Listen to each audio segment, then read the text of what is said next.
നമസ്കാരം, എല്ലാവർക്കും കേരള റെസിപ്പിയിലേക്ക് സ്വാഗതം. പച്ചച്ചെമ്മീനും ഇരുമ്പുളിയും ഇട്ട് വെച്ച നല്ലൊരു കറിയാണിത്. ഇതെങ്ങനെ ഉണ്ടാക്കാമെന്ന് നമുക്ക് നോക്കാം. ഒരു ചട്ടി അടുപ്പത്ത് വെച്ചിട്ട് അതിലേക്ക് ആവശ്യത്തിനുള്ള വെളിച്ചെണ്ണ ഒഴിക്കുകയാണ്. അതിലേക്ക് ഒരു സവാള അരിഞ്ഞത് ഇടുകയാണ്. അതുപോലെ രണ്ട് തണ്ട് കറിവേപ്പില, ഇഞ്ചി, വെളുത്തുള്ളി, പച്ചമുളക്. ഇത് അരി കളഞ്ഞ പച്ചമുളകാണ്, അതുകൊണ്ട് അധികം എരിവില്ല. ഇതൊന്ന് വഴണ്ട് വരട്ടെ. ആ സമയത്ത് ഇരുമ്പുളി, ചെറിയ ടൈപ്പ് ഇരുമ്പുളി എടുത്തിട്ട് ഇത് 4ആയിട്ട് കീറിയതാണ്. അതൊരു പാത്രത്തിലേക്ക് ഇട്ടിട്ട് നമുക്ക് അല്പം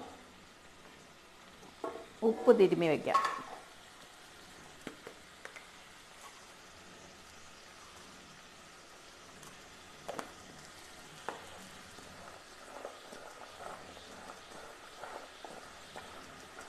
ഇതിവിടെ ഇരിക്കട്ടെ.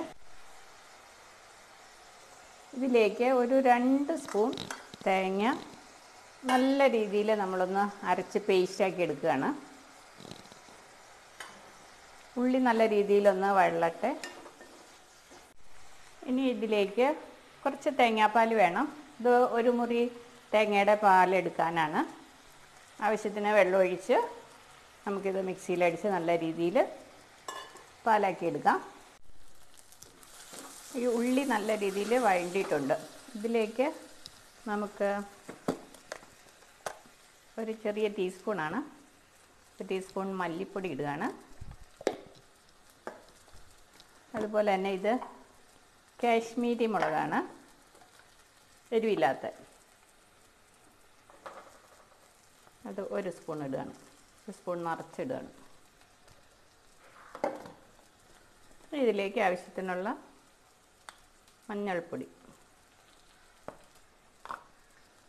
ഇനി ഇത് നല്ല രീതിയിലൊന്ന് മൂത്ത് വരട്ടെ. ഇതായി മുളക് പൊടിയെല്ലാം നല്ല രീതിയിൽ മൂത്തു. ഇത് നല്ല രീതിയിൽ കഴുകി വെച്ചിരിക്കുന്ന ചെമ്മീനാണ്, അത് നമ്മൾ ഇതിലേക്ക് ഇട്ട് കൊടുക്കുകയാണ്.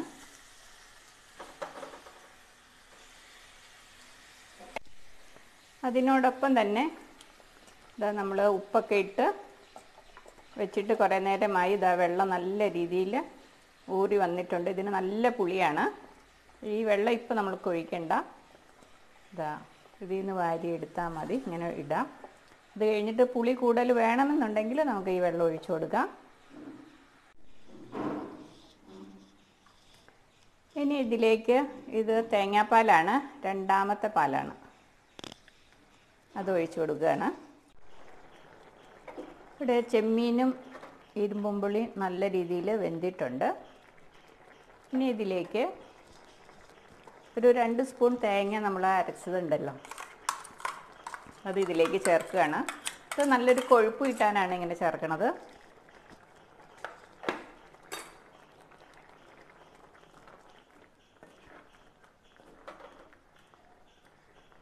ഇനി നമുക്ക് ഇതിലേക്ക് ആദ്യത്തെ പാല്, 1ാം പാൽ ഒഴിച്ചു കൊടുക്കാം.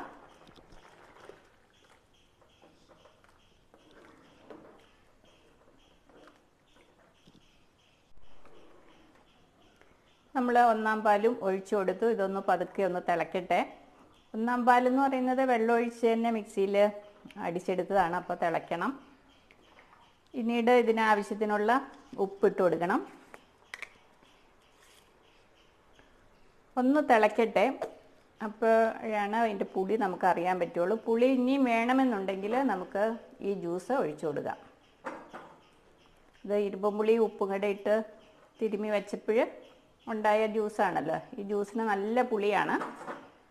ഇതൊന്ന് തിളക്കട്ടെ. തിളച്ചിട്ട് ഇതിൻ്റെ പുളി പാകമാണെന്ന് നോക്കിയിട്ട് നമുക്കത് ഒഴിക്കാം. നമ്മുടെ കറി തിളച്ചിട്ടുണ്ട്. അല്പം കൂടി പുളി വേണം, ചെമ്മീനല്ലേ, അതുകൊണ്ട് കുറച്ച് നീര് ഇതിൻ്റെ ഒഴിക്കുകയാണ്. അവരവരുടെ പുളി, ചിലർക്ക് പുളി കൂടുതൽ വേണ്ടവരുണ്ട്. അപ്പോൾ അതനുസരിച്ച് പുളി നോക്കി ഇപ്പോൾ അത് പാകത്തിന് ഒഴിക്കാം. അതിന് ശേഷം ഒന്ന് തിളച്ചാൽ മതി.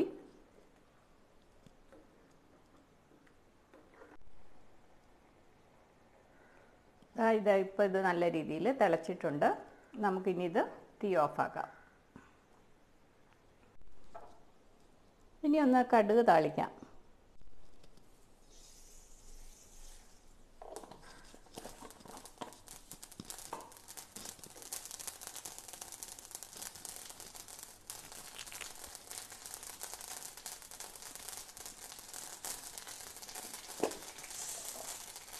അല്പം ഉലുവയും കൂടി ഇടുന്നുണ്ട്.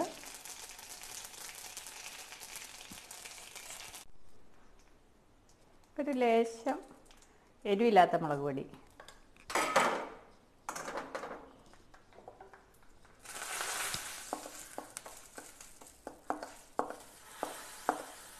എല്ലാവരും ഒന്ന് ട്രൈ ചെയ്ത് നോക്കണം.